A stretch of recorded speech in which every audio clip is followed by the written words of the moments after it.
under crystal chandeliers, every surface drenched in gold and champagne light. The stage was framed with banners showing the product I had spent 5 years designing. My product. The one that had cost me late nights, canceled vacations, strained relationships, and more tears than I would ever admit. Tonight was supposed to be my night. People from all departments filled the room, dressed in cocktail attire, laughing, clinking glasses, congratulating each other on our shared success. But beneath their smiles, I could see it. Pride, relief, anticipation. Everyone knew a big announcement was coming. The promotion, the recognition, the moment of truth, my moment.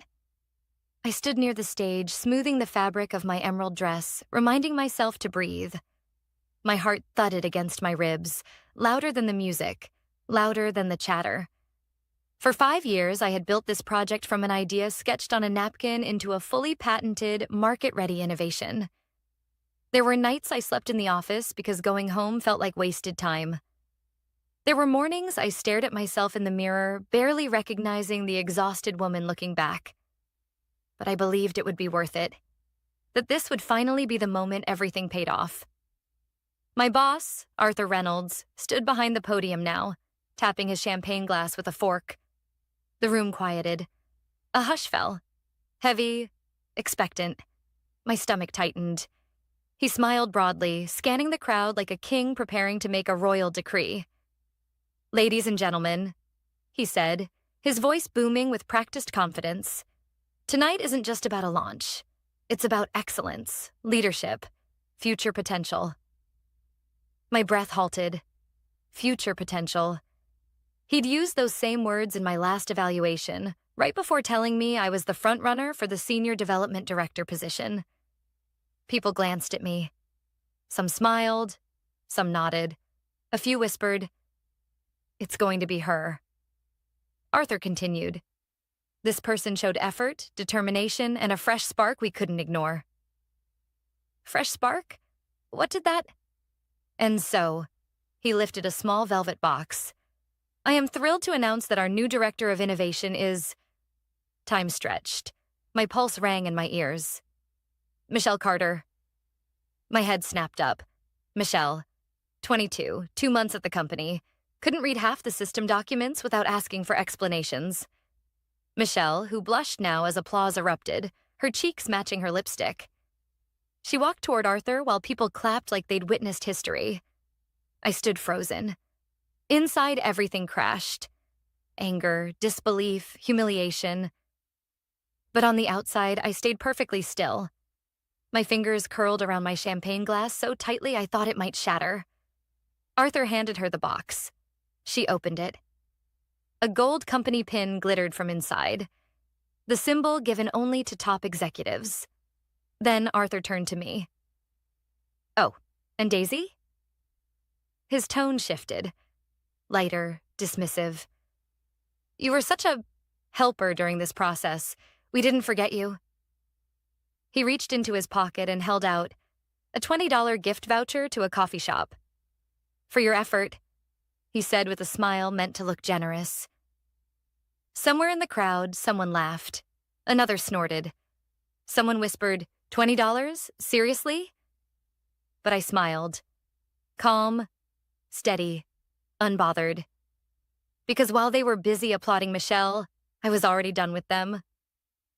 I lifted my chin, took the voucher between 2 fingers, and said clearly, loud enough for the nearest tables to hear, "Thank you, Arthur. This is thoughtful." Michelle looked uncomfortable now, eyes bouncing between me and Arthur like she'd stepped into a fire she didn't start. I reached into my handbag and pulled out a sealed envelope. Crisp, deliberate. I handed it to Arthur. "For you," I said softly. He blinked, confused, then tore it open. As his eyes scanned the first line, his face drained of color. Then red returned. Fast, violent. His voice shattered through the room. "Daisy, tell me you're joking." Everyone stopped. Music died. Conversations froze. Heads turned. I held his furious gaze with a calmness I hadn't felt in years. "I don't joke about my future," I said. The letter in his trembling hand wasn't just a resignation. It was the first domino. And Arthur, along with everyone in that glittering ballroom, was about to learn exactly what happens when you underestimate the wrong woman. Because I hadn't spent 5 years building something for them. I had built something bigger, something mine. And this was only the beginning. For a moment, no one moved. The ballroom that just seconds ago was full of laughter and applause now sat in stunned silence, thick and suffocating. Arthur stood frozen, holding my resignation letter like it was a live grenade. His jaw clenched, his nostrils flared, and his voice trembled. Not with sadness, but with rage. "You can't just walk away." He hissed under his breath, trying to maintain composure as dozens of eyes watched. I kept my smile polite, steady. I already did. A few nearby employees exchanged shocked glances. Someone covered their mouth to hide a grin. And then, quietly, so quietly I almost questioned whether I heard it, someone clapped. Just once. But one clap is all it takes to break a spell. A second joined, then another, until small, hesitant applause rippled across the room. Not loud, not bold, but just enough to make Arthur's ears burn. His face reddened. He leaned forward. "Daisy, can we speak privately?" His voice was tight, strained. I nodded once. Of course. I followed him toward a hallway near the back of the ballroom. The moment we were out of view, the mask fell. His polished executive voice vanished, replaced by something raw and furious. "What the hell do you think you're doing?" he demanded. "Leaving," I said simply. "No." He jabbed a finger toward the ballroom. "You can't do this here. Not tonight. Not after everything we invested in you." I raised an eyebrow. "Everything you invested in me?" "Arthur, I worked unpaid weekends. I fixed errors your engineering team couldn't solve. I pitched investors who thought I was just an assistant until I started speaking. Don't rewrite history now." His mouth opened, but nothing came out. I continued, calm but direct. "You knew I was expecting that promotion. You encouraged it. You let me believe it. And then you replaced 5 years of work with a face that looks better in photos." His jaw twitched. "Michelle earned her position. She's been here 8 weeks. And she brings something this company needs. Energy, relatability, youth. You're good, Daisy, but you're not what we need going forward." There it was, said plainly. Not talented enough. Not flashy enough. Not new enough. Just not enough. A strange calm washed over me. "Then it seems we agree," I said softly. "You don't need me." His eyes narrowed. "You think you can threaten me with leaving? You think your departure changes anything?" I didn't flinch. "I don't need to threaten you. Time will do that for me." He barked a humorless laugh. "You're replaceable. Everyone is replaceable." I leaned in just slightly. Some replacements cost more than others. That struck him. Hard. He swallowed, shoulders tight. "You're making a mistake. In 6 months, you'll be begging for a recommendation." "I won't need one." A flicker of uncertainty crossed his face, but only for a beat. "Fine," he spat. "But when this industry shuts doors in your face, remember tonight." "Oh, I will," I said, "but not the way you think." Before he could respond, the hallway door swung open and Michelle stepped out. She looked nervous, clutching her new executive pin like she wasn't sure she deserved it. "Arthur?" she asked. "They're waiting for you to continue the program." He forced a smile, but his voice was brittle. "Be right there." She nodded and glanced at me. "Daisy, I didn't know any of this." I held her gaze. She wasn't my enemy, not really. She was young, ambitious, and oblivious to the politics she'd been dropped into. "I don't blame you," I said quietly. Relief flickered in her expression, followed quickly by guilt. Arthur marched past her without another word. When he was gone, Michelle hesitated before saying softly, "For what it's worth, everyone knows this product is yours." I didn't respond. I didn't need to. She walked back into the ballroom, and I lingered a moment longer, grounding myself. The music resumed. Murmurs filled the air again, but something had shifted. It wasn't just me walking away from them. It was them watching me leave, with uncertainty, curiosity, and something else. Respect. I returned to the room only long enough to grab my coat and purse. As I walked toward the exit, one colleague, Rachel, from finance, touched my arm. "Good for you," she whispered. I nodded once and continued walking. Outside, the night air hit my skin. Cool, sharp, electric. I exhaled deeply, a breath I didn't realize I'd been holding for years. Leaving should have felt terrifying. Instead, it felt like freedom knocking. For the first time in a long time, I wasn't afraid. Because deep down, I knew this wasn't the end. This was the first step toward the life I should have been building all along. And Arthur? He had no idea what was coming next. The morning after the launch felt strangely quiet.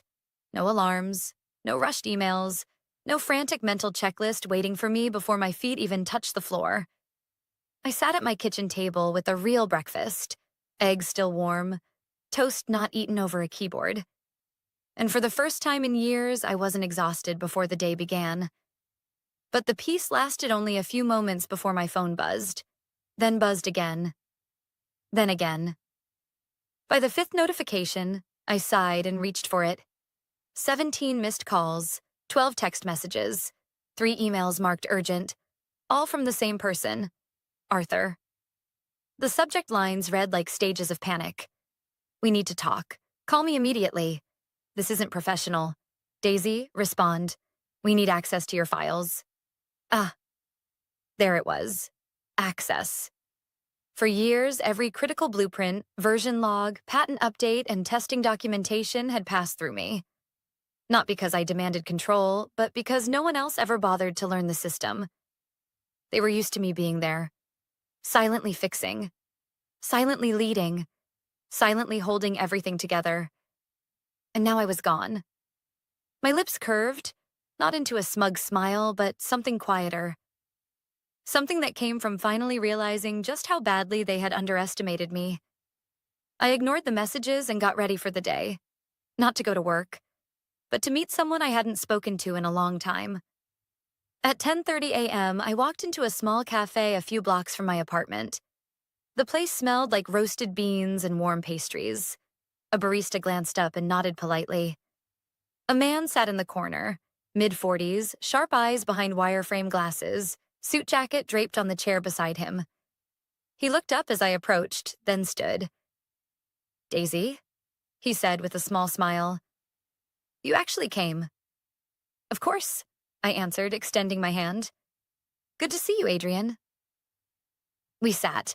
Adrian Chen was the former CTO of the company, brilliant, respected, and one of the only leaders I had ever genuinely admired. He left 2 years ago after clashing with Arthur over ethics and direction. When he resigned, the company shifted. Not drastically at first, but subtly. That was when the shortcuts began. The compromises, the politics.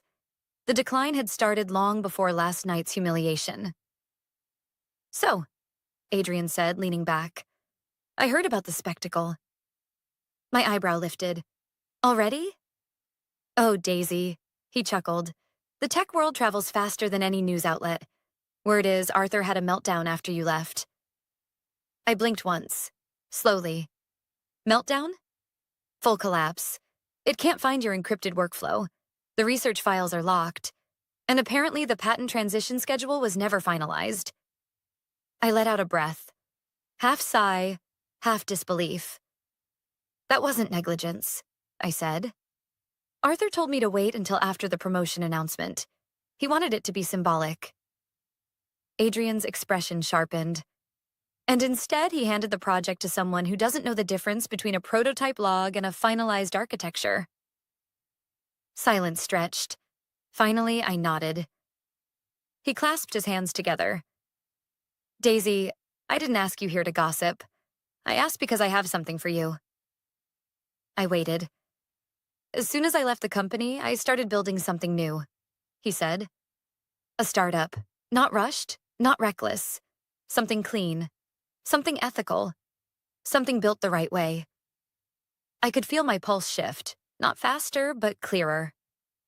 I've been following your work, he continued. You have talent, vision, and most importantly, grit. I've been waiting for the moment you realized you deserved better. My breath caught. Then he said it. I want you to join me. Not as an employee, as a co-founder. For a moment, everything around me blurred. The clinking cups, the quiet chatter, the hiss of steaming milk. All I could hear was the echo of one thought. Co-founder. Not a helper, not a placeholder, not a shadow.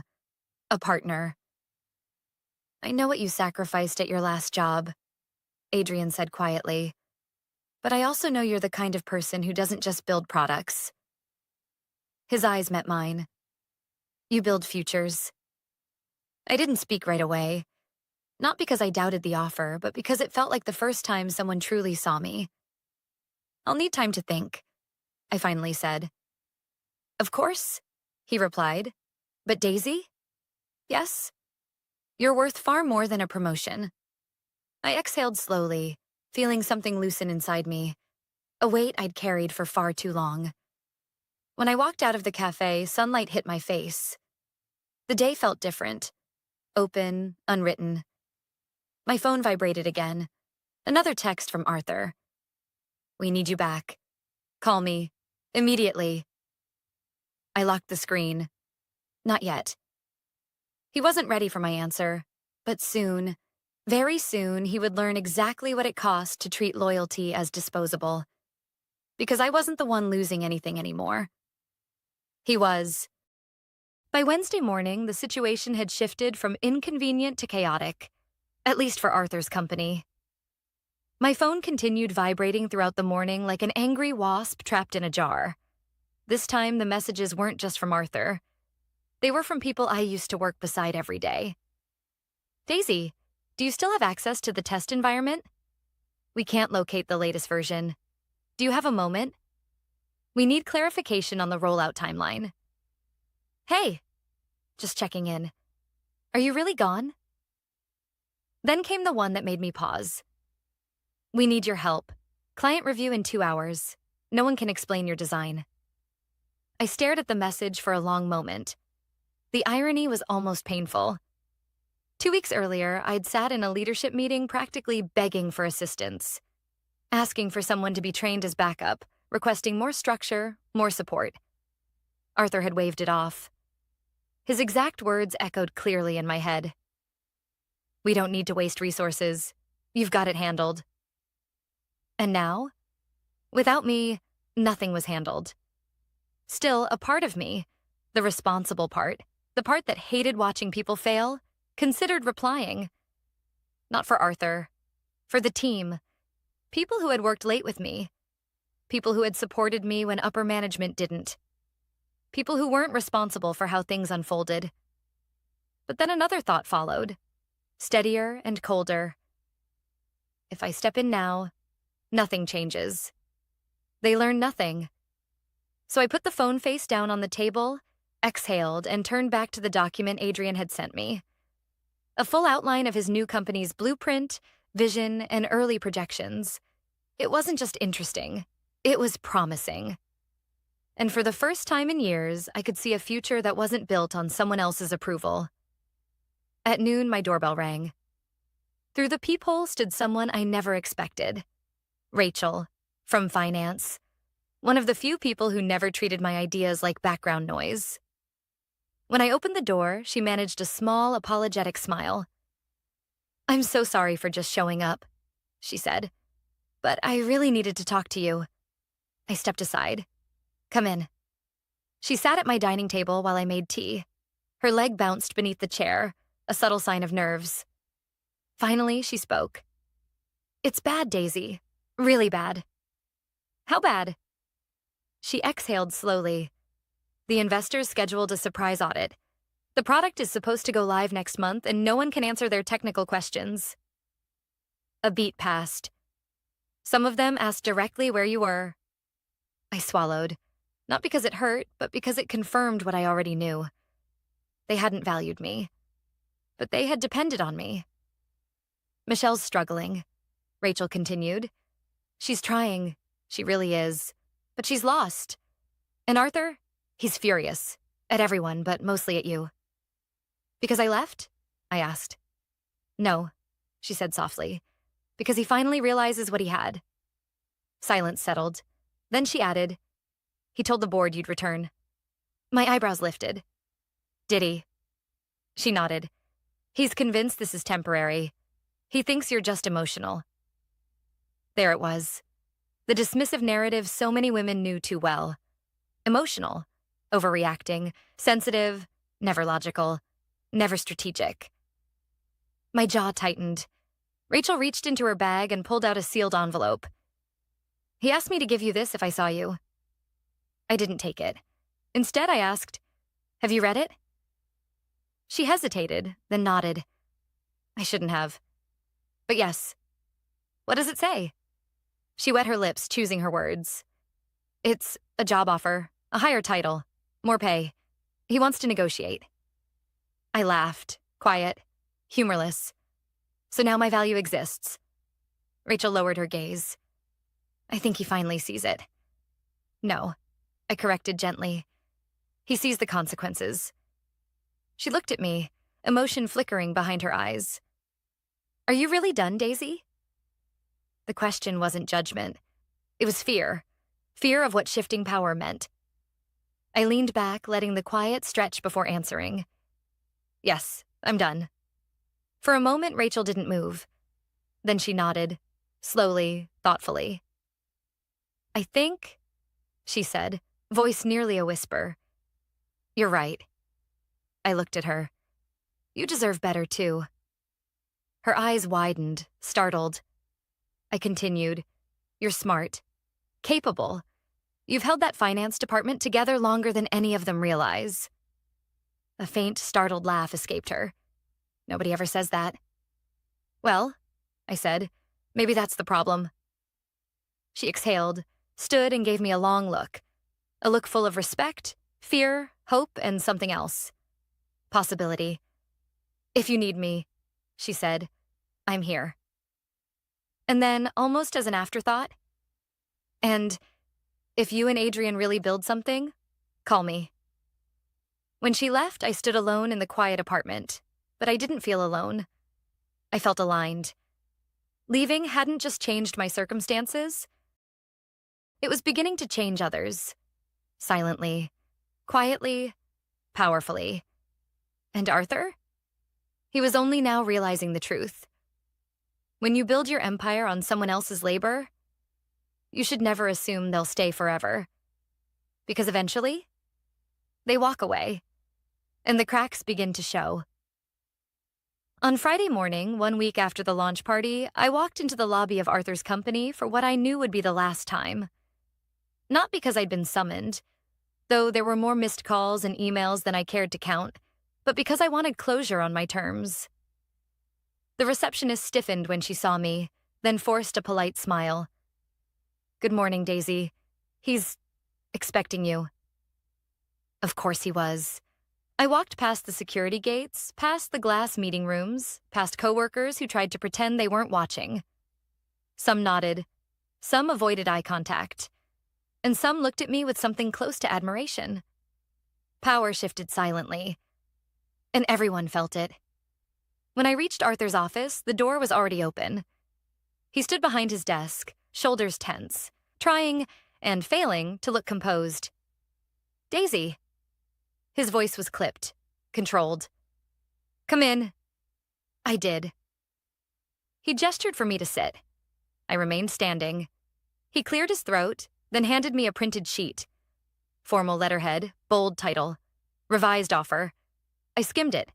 Higher salary, executive role, equity, decision authority. Everything I should have received 5 years ago. And everything he swore I didn't deserve.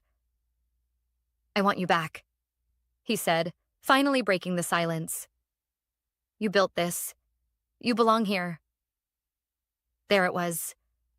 The apology without the word sorry. I appreciate the offer, I said evenly, but I'm not coming back. His jaw tightened. You're acting out of pride. No, I replied calmly.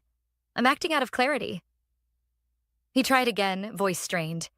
You're walking away from stability, from everything you worked for. I met his eyes. I'm walking away from being underestimated. There's a difference. For a moment, there was nothing but quiet, the heavy kind that exposes truth. Then his posture changed. Defensive. Cornered. This is a mistake, he muttered. You're giving up your future.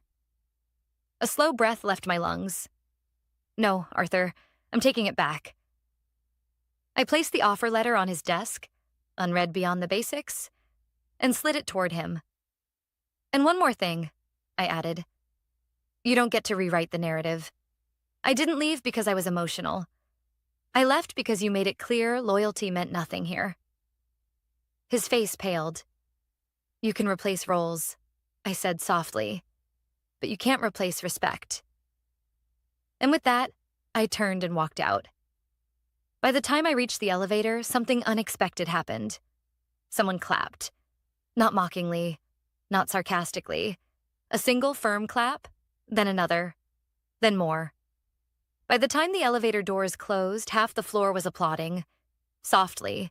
Not as a spectacle, but as acknowledgement. I didn't need a promotion. I had already earned something far more valuable. Self-worth. 3 months later, Adrian and I launched our company. It wasn't glamorous at first. Mismatched furniture, shared desks, walls covered in sketches and strategy notes. But there was energy, purpose, respect. Michelle reached out once, quietly, privately. You were right. I wasn't ready. I'm leaving soon, too. If you ever need someone willing to learn, I'm here. I didn't hold resentment. She wasn't the villain, just another player in a broken system. I replied, when you're ready, reach out. No titles, no shortcuts, just work. She sent back a single sentence. Thank you for not hating me. And I didn't. Because my story wasn't about revenge anymore. It was about growth. 6 months after leaving, I received a text from Rachel. It finally happened. The board removed Arthur. Too many mistakes. Too many clients lost. A long pause. Then another message. Funny how the person he called replaceable is the one no one could replace. I stared at the message for a long moment. Not with satisfaction, but with quiet, steady closure. Arthur had tried to build power on dismissal, ego, and assumption. But power built on disrespect is temporary. Power built on work, integrity, and boundaries? That lasts. On the 1-year anniversary of leaving, I stood in my new office. Glass windows overlooking the city. A desk covered in active projects and future plans. Adrian walked in holding 2 coffees. Ready? He asked. I nodded. We were meeting a new client, one bigger than anything I'd worked on before, one that had chosen us because of my reputation. Not the company's, mine. And as I walked into that meeting room, I realized something. My past wasn't a failure. It was training. Proof that sometimes the most powerful thing you can do is walk away. Not to run, not to escape, but to make space for the life you were meant to build.